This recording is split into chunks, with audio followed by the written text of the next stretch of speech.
en mi maldad. Me mostraste tú. Hermanos, buenas tardes. Bienvenidos a otra emisión más, de Cristianismo Profundo. Les damos la bienvenida. Esperemos que sea la última lección, la última parte más bien del capítulo 7. Acuérdense que hemos estado viendo preguntas interesantes y como dicen acá mis compañeros, compatriotas, nos hemos quedado cortos en algunas respuestas. A lo mejor usted se ha quedado con dudas, pero pues insistimos, ¿no? Que nos manden un mensajito, nos escriban ahí, pero pues nadie lo toma en serio, ¿no?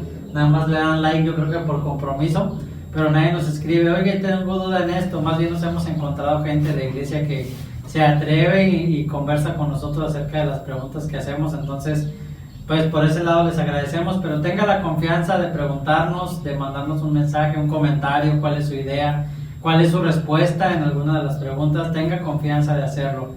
Y pues como dice el pastor Giovanni siempre, ¿no? Les animamos a que tengan ahí lápiz, papel y su Biblia, y que estén ahí a lo mejor en compañía de una bebida caliente o fría. Ya se está cambiando el clima, sí, ya. Entonces ahí esté dispuesto para aprender en esta tarde. Así es que vamos a pedirle al pastor Giovanni que nos dirija en una oración y nos metemos a la continuación del capítulo 7.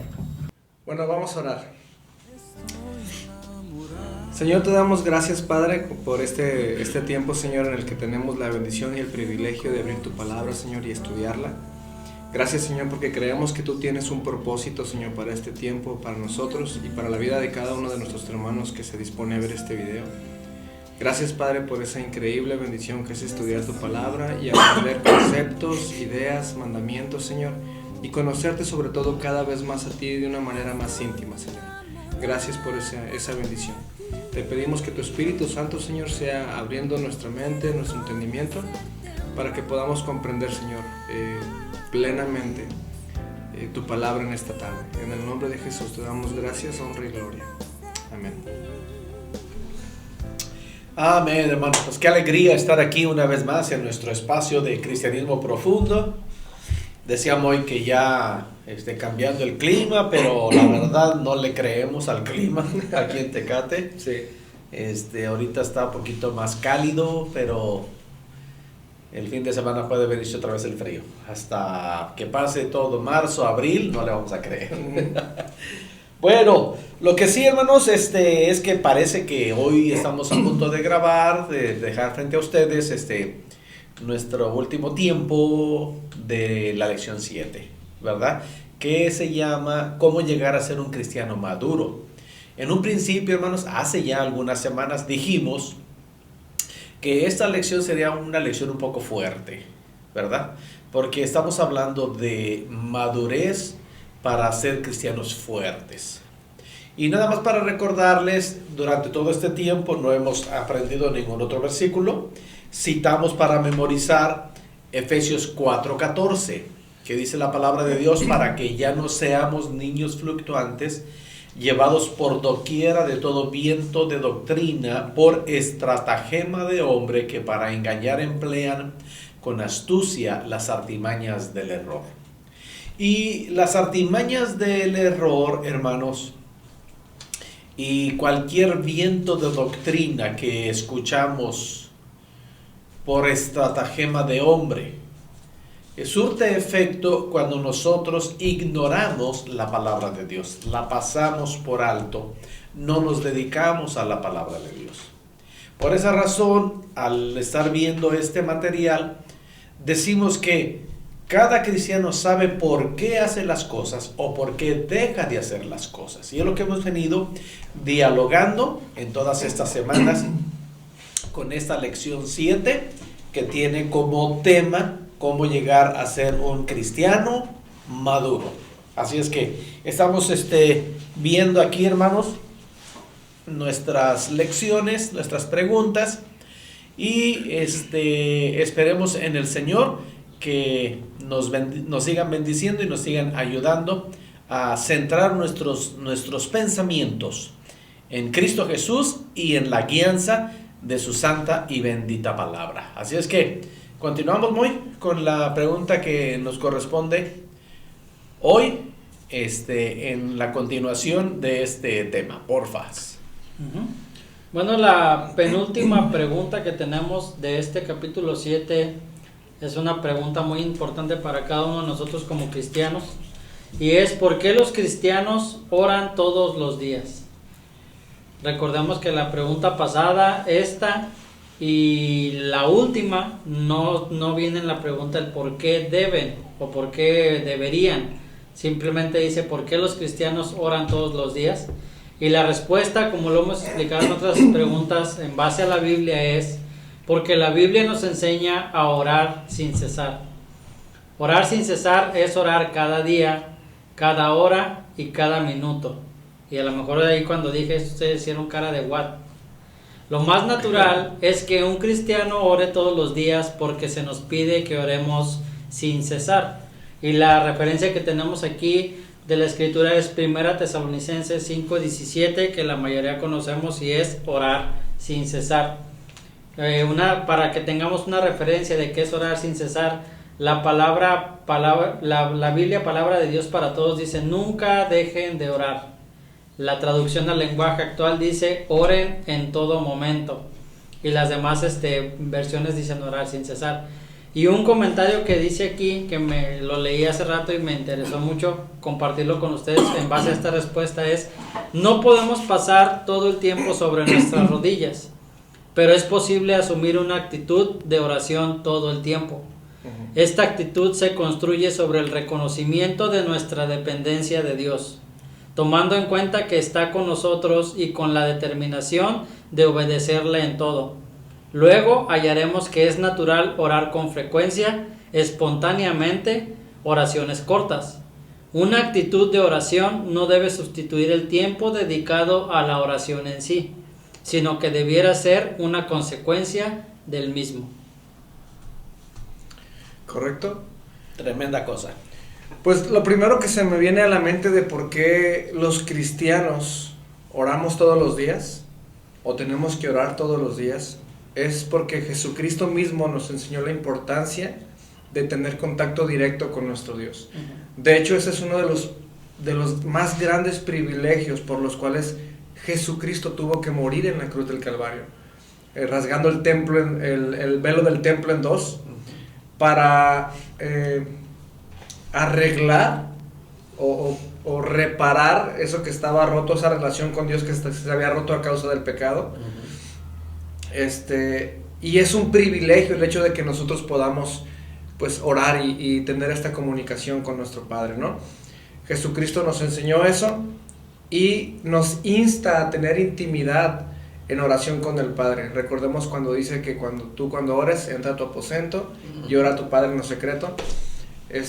Habla de tener esa relación, esa comunicación especial y única con nuestro Padre Celestial.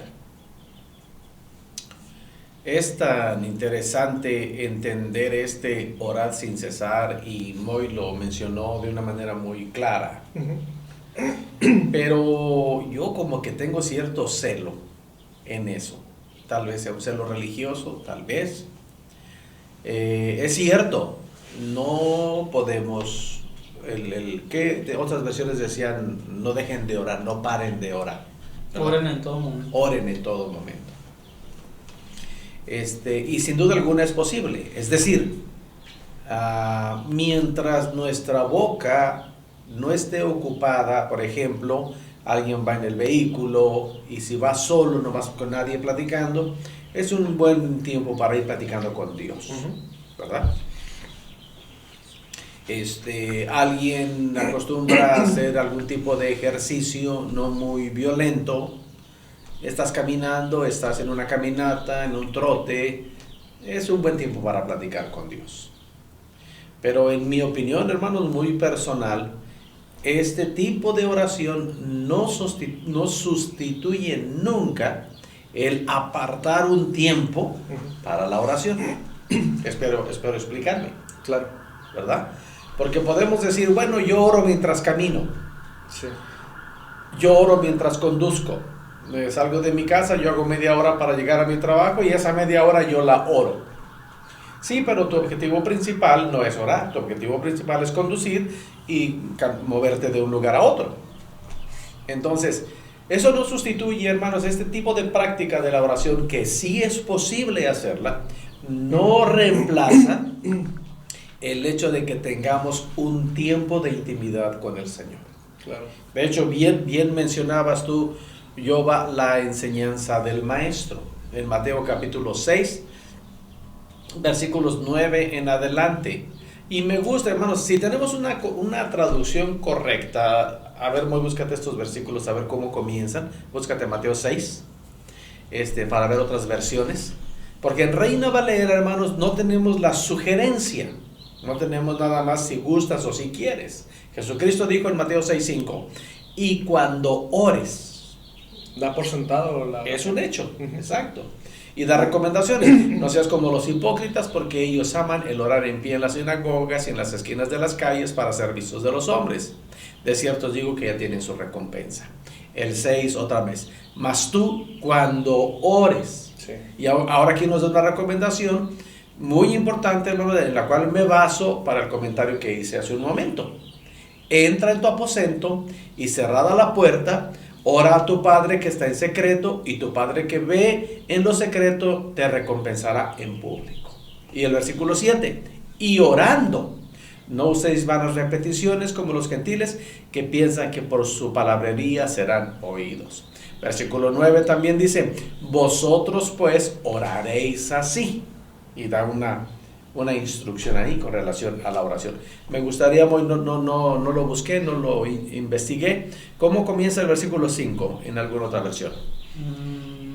Todas dicen lo mismo. Y cuando ores. Cuando ores, cuando oren, cuando oren, cuando oréis, cuando oren. Ok, no hay diferencia. Entonces quiere decir que el sentido es el mismo. Sí. No es, dice, si te dan ganas de orar, si quieres orar, si se te antoja.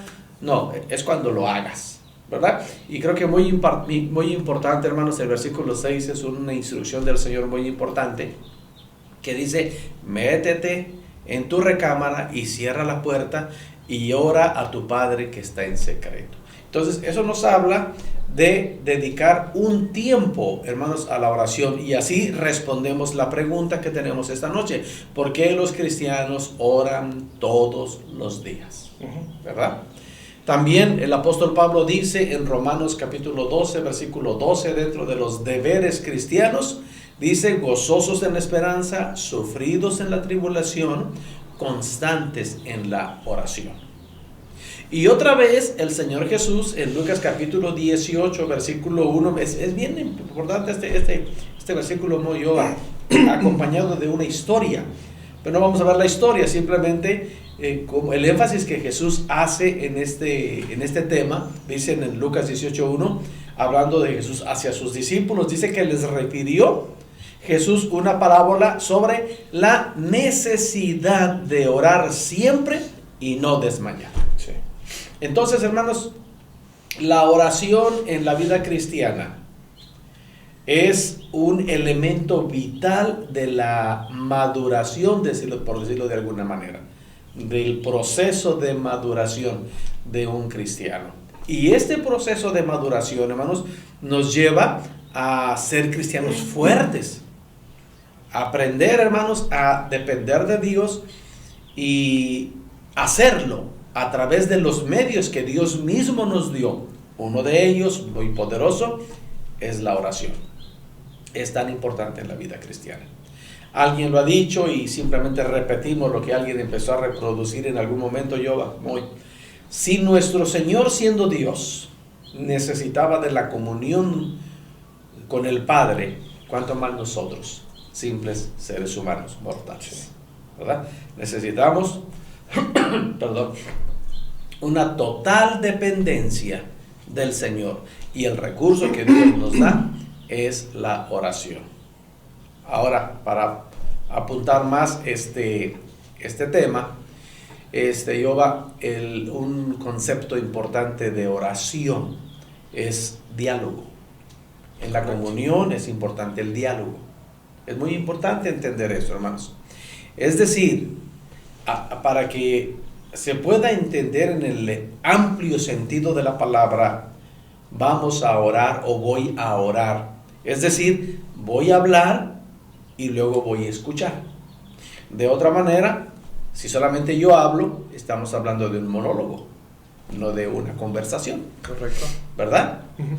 Entonces, hermanos, va de la mano el hecho de que yo doble mis rodillas, me meta a mi recámara, vaya a mi lugarcito acostumbrado de oración, hable con Dios, pero después tengo que ceder el tiempo para pues dejar que Dios me hable. Sí. Y la manera en que Dios me va a hablar directamente es a través de su palabra. Hay muchos medios que Él puede usar para hablar, hermanos. Él es soberano, ¿verdad? Tal vez no estoy siendo lo sensible que debo ser para escuchar a Dios a través de su palabra, y Dios que lo sabe todo, lo conoce todo, sabe que se me avecinan algunas situaciones difíciles, tal vez, algunas decisiones difíciles, tal vez, y no estoy agudizando mi oído para escucharle a Él. Entonces va a usar a una persona y va a decir, oye, en una conversación. Y Dios puede hablarnos sin duda alguna. Pero el medio principal que Dios usa, hermanos, para hablarnos es su palabra. Tenemos en nuestras manos la profecía más segura que el Señor ya nos dejó, su voluntad perfecta a través de su palabra. Entonces tiene que haber una combinación en el yo hablo, pero también yo escucho. Sí. Y es la combinación para poder decir oración. Es mi concepto. Correcto. Es importante entender, mis hermanos, que la oración es vital para un hijo de Dios, para un cristiano. Apartar este tiempo especial de comunión con Dios, como dice el pastor, pero también siempre mantener esta actitud de oración, como decía Moy. Y lo vemos en el ejemplo de nuestro Señor Jesucristo. En la alimentación de los 5,000 oró por la multiplicación. Cuando Lázaro resucitó, o lo resucitó el Señor, también oró en ese momento. Cuando Jesucristo estaba en el Getsemaní, también oró en ese momento. Pero también la Biblia nos dice que se apartaba para tener esos tiempos con Dios, como era su costumbre, era una costumbre del Señor. Entonces es muy posible, mis hermanos, que usted ya haya tenido su tiempo devocional, ese tiempo de intimidad con Dios, pero mantenga ese tiempo o esa actitud de oración. Es muy posible que durante el día usted se encuentre en medio de una tentación, se encuentre en medio de frustración, de enojo, en el cual es un buen momento para que usted, con esa actitud de oración, se encomienda a las manos de Dios y le pide al Señor que le fortalezca y le ayude en ese momento. Entonces hay que apartar ese tiempo de intimidad con Dios, especial con Dios, pero hay que mantenernos en actitud de oración durante el día. Una cosa no sustituye a la otra. Un buen tiempo de oración y de comunión con el Señor. Recuerden la historia, hermanos, cuando el Señor iba a elegir a sus 12 apóstoles. Sí. Antes de elegir a sus 12 apóstoles, el Señor pasó la noche orando. Ese es un ejemplo, hermanos, extraordinario de la necesidad de orar siempre, sí, y no desmayar. O como pusimos como texto base en la respuesta a esta pregunta, orar sin cesar. Dios nos ayude, hermanos, y nos permita, y repito, nos ayude a hacer el hábito de la comunión con Dios. Alguien dijo en alguna ocasión, hermanos, que para que una actividad se convierta en hábito, tienes que hacerlo por lo menos 20 veces seguidas, y entonces se convierte en un hábito. Si aún usted no tiene el hábito de la oración, de la comunión con Dios, de apartar un tiempo para orar con Dios, hágase el propósito de hacerlo 20 días seguidos, y después ya no va a parar. Correcto. Aleluya. Muy bien. Los cristianos oramos todo el tiempo. Amén. Y somos bendecidos. Adelante, Yoba. Bueno, la última pregunta, ¿sí es la última, no? Sí. La última pregunta dice, ¿por qué los cristianos escuchan a sus pastores? La respuesta es, mis hermanos, porque la Biblia nos enseña a obedecer a aquellos que vigilan nuestras almas. Los pastores son vistos como las personas que tienen cuidado de las almas de los miembros de su iglesia. Hebreos capítulo 13, versículo 17 dice, obedeced a vuestros pastores y sujetaos a ellos, porque ellos velan por vuestras almas, como quienes han de dar cuenta, para que lo hagan con alegría y no quejándose, porque esto no es provechoso. ¿Cómo es, muy? Interesante. No, pienso que en esa pregunta, bueno, desde mi punto de vista cabe mencionar que se ha distorsionado un poco la imagen de los pastores en las iglesias. ¿Por qué? Se ha distorsionado en el aspecto de que el pastor es un trabajador cualquiera, entonces ¿qué le importamos nosotros las ovejas?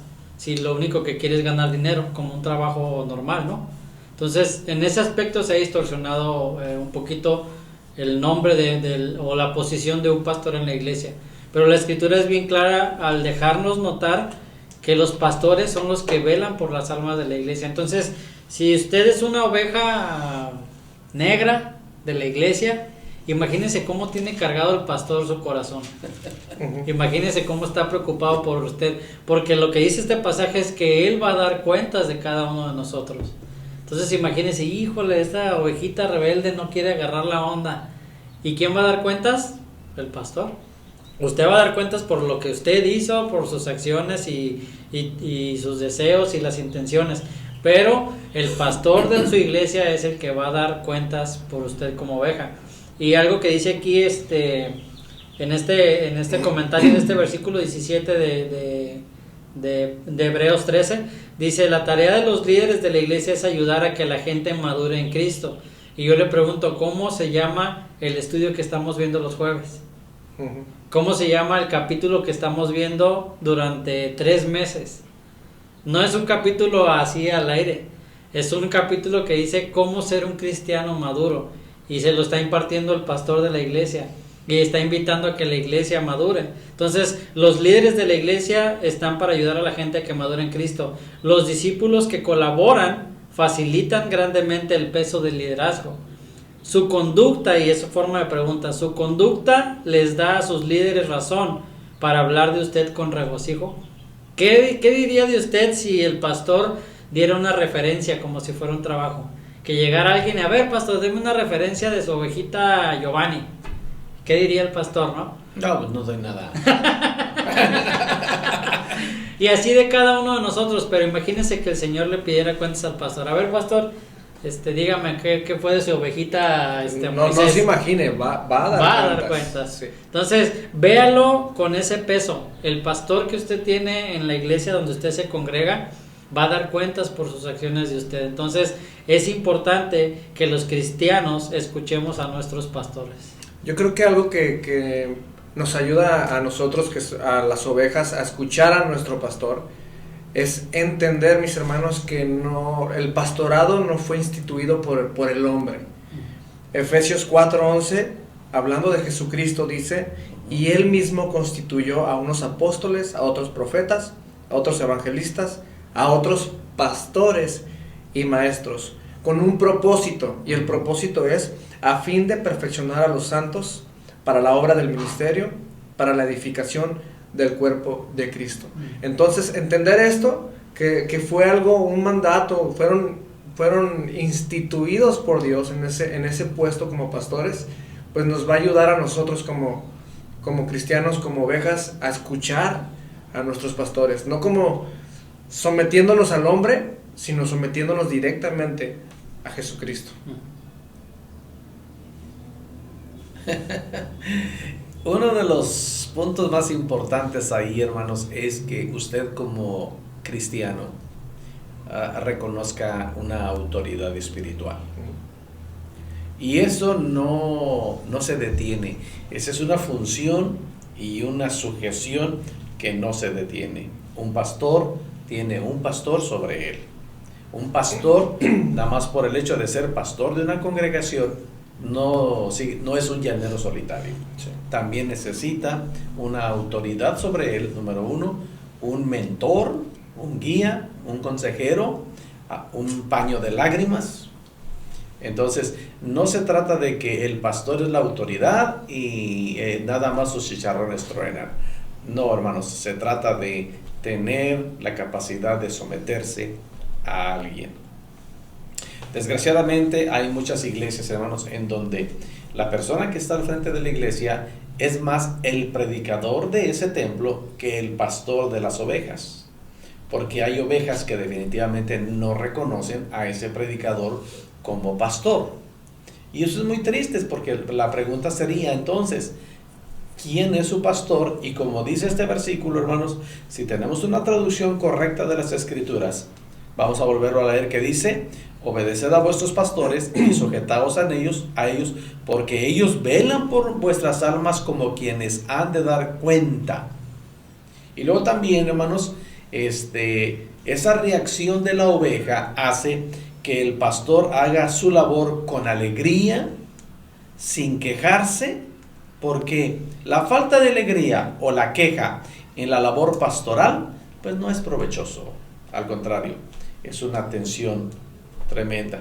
Ahora, hay un versículo antes, hermanos, que pone una tremenda carga sobre los pastores. Dice el versículo 7 de ahí de ese mismo capítulo: acordaos de vuestros pastores que os hablaron la palabra de Dios. Y miren, hermanos, considerad cuál haya sido el resultado de su conducta e imitad su fe. Sí. Hay una tremenda responsabilidad, sin duda alguna, hermanos, sobre la persona que ha entendido que tiene un llamado de Dios para fungir como pastor. Y es que daremos cuentas al Señor, pero también nuestra vida es ampliamente observada por todas las personas que nos predican. Y no es nada más de pararse en el púlpito y desarrollar un tema de las Escrituras. Todo comienza con un estilo de vida, y en eso debe haber temor del Señor. Y repito, es una situación que no se detiene. En días pasados, hermanos, platicando con un pastor que tiene muchos años en el pastorado, hablaba conmigo y me decía: hermano, pues yo me someto a su pastoreo para estar en su iglesia, me someto a su pastoreo, dice, y usted dígame, usted exhórteme, usted corríjame. Y hermanos, uno como pastor siente cierta incomodidad encontrar ese tipo de comentarios hacia uno, pero me habla de la madurez que esa persona tiene al decir: bueno, yo voy a ser parte de esta parroquia, de este templo, entonces pues me someto al pastor que está actualmente en este templo, ¿verdad? Y eso habla del orden que Dios tiene para la iglesia y para la familia. Entonces, hermanos, terminando esta pregunta, yo les aconsejo en el nombre de Cristo Jesús, hermanos, acérquense a un pastor. Busque la amistad con un pastor. Ábrale su corazón. Y sin duda alguna, hermanos, la carga que enfrentamos cada día será más liviana, porque tenemos un mentor y alguien que esté clamando todo el tiempo por nosotros. Vamos a regresar a nuestras notas, Moy. Yo va muy rápido. Hermanos, estuvimos, como bien Moy decía, ¿qué dijiste, Moy? ¿2 meses, 3 meses? No lo sé, medio año. ¿Esta es la 10ª lección? 10ª lección en este tema. 10ª. Estamos hablando de 2 meses y medio. Hermanos, en base a preguntas, y vimos preguntas como esta. Vamos a recordar las preguntas, no vamos a comentar nada ya de ellas. Si quiere escuchar más comentarios de estas preguntas o los comentarios de estas preguntas, pues regrese a 2 meses y medio atrás, y gracias a Dios por la tecnología, ahí está ya en la plataforma todas las lecciones. Pero hablamos cosas como esta: los cristianos ¿por qué los cristianos somos diferentes a los incrédulos? ¿Por qué los cristianos no tenemos amistades estrechas con incrédulos? Ajá. ¿Por qué los cristianos debemos ser amigables con los incrédulos? ¿Por qué los cristianos no nos casamos con incrédulos? ¿Por qué los cristianos no vamos a fiestas en la playa, ni a beber con amigos, ni a fiestas con incrédulos, ni a centros nocturnos? ¿Por qué los cristianos no cometemos fornicación? ¿Por qué los cristianos no vemos pornografía? ¿Por qué los cristianos no escuchamos la música de los incrédulos? ¿Por qué las jóvenes y jóvenes cristianos no exhiben sus cuerpos? ¿Por qué los jóvenes cristianos se ven bien? ¿Por qué los cristianos no hurtamos ni hacemos trampa en los exámenes? ¿Por qué los cristianos no juramos, no maldecimos, no insultamos ni usamos palabras vulgares? ¿Por qué los cristianos intentan permanecer vírgenes hasta llegar al matrimonio? ¿Por qué los cristianos decimos la verdad? ¿Por qué los cristianos testifican y hablan de Jesucristo? ¿Por qué los cristianos se sacrifican y sufren por Cristo? ¿Por qué los cristianos son personas felices que la pasan bien? ¿Por qué a los cristianos les va bien en los exámenes? ¿Por qué los cristianos deben perdonar a otros? ¿Por qué los cristianos deben ser francos unos con otros? ¿Por qué los cristianos llevan una vida tranquila y se ocupan en sus propios asuntos? ¿Por qué los cristianos no permanecen enojados durante mucho tiempo? ¿Por qué los cristianos leen la Biblia todos los días? ¿Por qué los cristianos oran todos los días? ¿Y por qué los cristianos escuchan a sus pastores?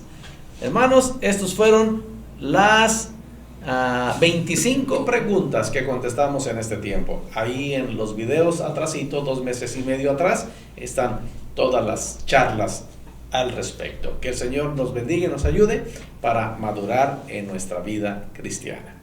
Vamos a orar, hermanos. Dios, gracias te damos una vez más por tu palabra. Gracias por la bendición de abrir tu palabra, dialogar en torno a ella. Y gracias porque tú la usas para hablarnos y para bendecir nuestras vidas. Dios Todopoderoso, ahora que hemos escuchado tanto y leído tanto durante todas estas semanas con esta lección de maduración, de madurez cristiana, rogamos que nos des la gracia de obedecer, de poner en práctica tu palabra, Señor, y no solamente ser oidores olvidadizos, engañándonos a nosotros mismos. Gracias por este tiempo, gracias por esta plataforma y gracias por la oportunidad de estar aquí con Moy y con Yoba y por nuestra charla que tenemos de cristianismo profundo. Lo hacemos, Señor, para honra y gloria de tu nombre y para la edificación de nosotros y de todos nuestros oyentes. Alabamos y glorificamos tu nombre y te damos gracias en el nombre poderoso de Jesucristo de Nazaret. Amén. Amados hermanos, si el Señor nos lo permite, nos vemos aquí la próxima semana ya cambiando a nuestra lección número 8 de este bloque de cómo ser cristianos fuertes. Oramos en el nombre de Jesús, que la paz del Señor esté en vuestras vidas, que esté en vuestros corazones, amados hermanos, pero sobre todo que esté en vuestros hogares.